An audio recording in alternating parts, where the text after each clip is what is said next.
Hello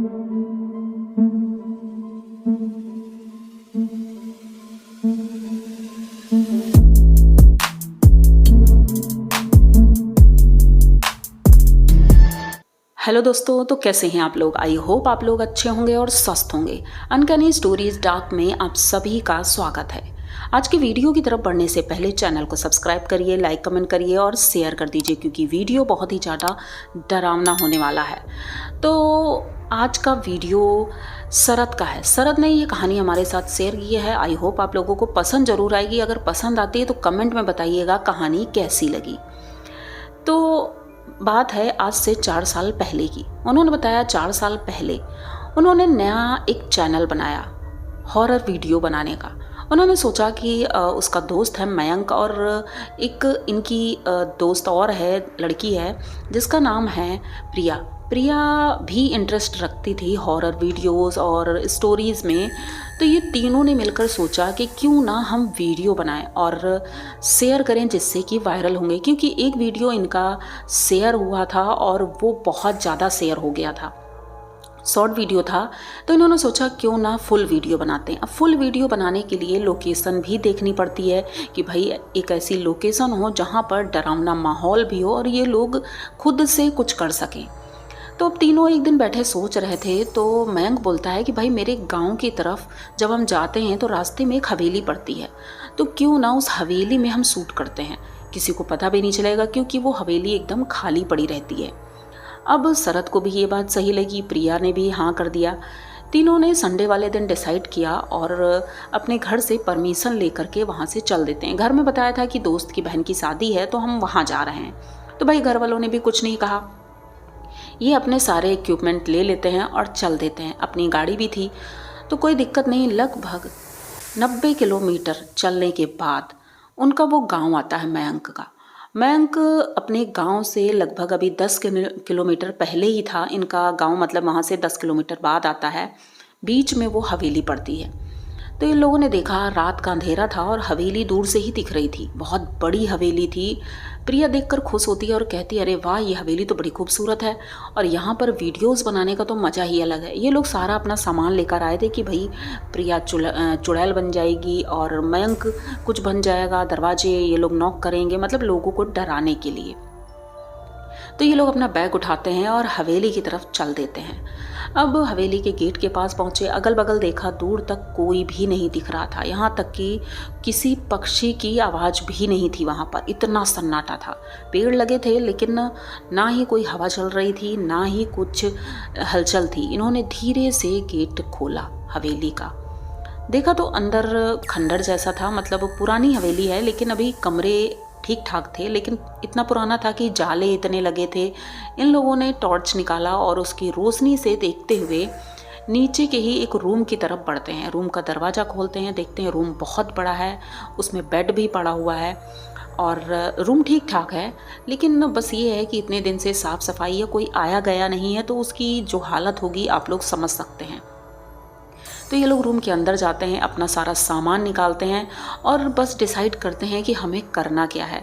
तो प्रिया कहती है एक बार हमें हवेली देख लेनी चाहिए कि भाई हम कहाँ से क्या करेंगे, और इसलिए पूरी हवेली देखना बहुत ज़रूरी है। तो शरद कहता है हाँ चलो ये भी ठीक है। अब ये तीनों लोग टॉर्च लेकर निकल पड़ते हैं। रात का लगभग 11:30 बजा था और इन लोगों ने सोचा कि रात भर में शूट कर लेंगे और सुबह यहाँ से चले जाएंगे। अब ये टॉर्च लेकर पूरी हवेली घूम रहे थे। तभी इन्हें महसूस हुआ कि जैसे कि इनके आगे आगे कोई चल रहा है। ये जितना ही आगे जाते हैं, टॉर्च की रोशनी दिखाते हैं, तो ऐसा लगता है जैसे कोई छुप गया है। लेकिन जब ये टॉर्च की रोशनी नीचे करते हैं या इधर उधर करते हैं तो सामने महसूस होता है कि कोई जा रहा है। एक औरत है, सफ़ेद रंग के कपड़े उसने पहने हैं। तो शरद एक बारी की बोलता भी है क्या हमसे पहले भी यहाँ कोई आया है जो शूटिंग के लिए है, मतलब देखो उसने भी शायद ऐसी ही ड्रेस पहनी है। लेकिन प्रिया को कोई दिखा नहीं, तो बात आई गई हो गई। इन लोगों ने पूरी हवेली देख ली। उसके बाद अब ये लोग हॉल में आते हैं। नीचे ही किचन भी था, वहाँ कुछ पुराने बर्तन, मिट्टी के बर्तन, पीतल के बर्तन ऐसे रखे थे। तो शरद कहता है मतलब अजीब बात है कि पीतल के बर्तन और इतने सारे कीमती बर्तन भी यहाँ पे हैं, लेकिन कोई चोर आकर इसे चुराता क्यों नहीं है। तो प्रिया कहती है इतनी बड़ी हवेली है, हो सकता है यही देखकर कोई ना आता हो कि भाई यहाँ पता नहीं क्या होगा क्या नहीं होगा। तो शरद कहता है चलो कोई बात नहीं, हम तो अपना काम शुरू करते हैं। अब ये कैमरा निकालता है और शूट करने लगता है। तो इसमें से ये बोलता है प्रिया से कि तुम किचन के अंदर जाओ और वहाँ पर खड़ी रहना। मयंक सामने से आ रहा होगा, रात में सोकर उठा है, मतलब उस सीन में ये है कि वो सोकर उठा है और धीरे धीरे किचन की तरफ जा रहा है। लेकिन तभी किचन से बर्तन गिरने की आवाज़ आती है और जब ये मयंक उधर देखता है तो वहाँ पर एक चुड़ैल खड़ी होती है। तुम अपना गेटअप तैयार रखना और ये डर जाएगा बहुत तेज़ी से। तो अब ये लोग ऐसे ही करते हैं। मयंक आता है, बेड से उठता है, ये सूट करता है पूरा शरद। मयंक आता है और सोते हुए बस आंखें आधी खुली बंद वो किचन की तरफ जा रहा है पानी पीने के लिए। तभी उसे बर्तन गिरने की आवाज़ आती है बहुत तेज़ी से। तो ये कैमरा उधर घुमाता है। मयंक अब उसकी नींद खुल चुकी थी तो वो जल्दी जल्दी किचन की तरफ बढ़ता है। जैसे ही किचन के दरवाजे के पास जाता है तो उसे सफ़ेद कपड़ों में एक औरत दिखाई देती है, बहुत लंबी सी, उसके बाल बहुत बड़े बड़े और उसके हाथ इतने लंबे थे। शरद कैप्चर तो कर रहा था लेकिन उसके मन में ये था कि प्रिया इतनी लंबी तो नहीं, लेकिन ये हो सकता है इसने कुछ नीचे लगाया हो। जैसे कुछ लोग होते हैं कि डंडे लगा लेते हैं बांस के, जो सर्कस करते हैं। लेकिन विश्वास नहीं हो रहा था कि प्रिया इतनी ज़्यादा टैलेंटेड। लेकिन फिर भी मयंक जब अंदर जाता है तो वो एक हाथ से मयंक का गला पकड़ती है और ऊपर छत तक खड़ा कर देती है। जैसे ही वो ऐसा करती है ये सूट करता है और ओके बोलता है। ओके बोलने के बाद मयंक नीचे गिरता है और गिरते ही बेहोश हो जाता है।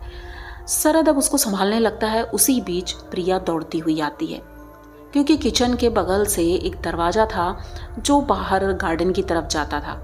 प्रिया उस गार्डन की तरफ गई थी ड्रेस चेंज करने के लिए, क्योंकि किचन से ही उसे एंट्री लेनी थी। तो उसने सोचा गार्डन का दरवाज़ा खोल करके उसी जगह पर चेंज कर लेते हैं। और चेंज क्या करना, वो जो उसकी ड्रेस थी वो ऊपर से ही ऐसे डालना था, तो उसने सोचा उधर ही कर लेते हैं। तो वो वहाँ से भागती हुई आती है और पूछती है क्या हुआ है, तुम लोग चीखे क्यों? तो शरद जब उसको देखता है एकदम से चौंक जाता है और कहता तुमने इतनी जल्दी मेकअप चेंज कर लिया? तो प्रिया कहती है अरे सॉरी यार, मैं चेंज नहीं कर पाई थी क्योंकि वहाँ पर कुत्ते थे और मुझे डर लगता है तो मैं थोड़ा चेंज नहीं कर पाई थी, इसीलिए थोड़ा लेट हो गया मुझे। और ये आवाज़ किस चीज़ की थी? अब शरद मतलब सोच नहीं पा रहा था कि जो मैंने देखा वो सच था या ये जो बोल रही है वो सच है, उसे समझ बिल्कुल नहीं आता। और उधर मयंक बेहोश था।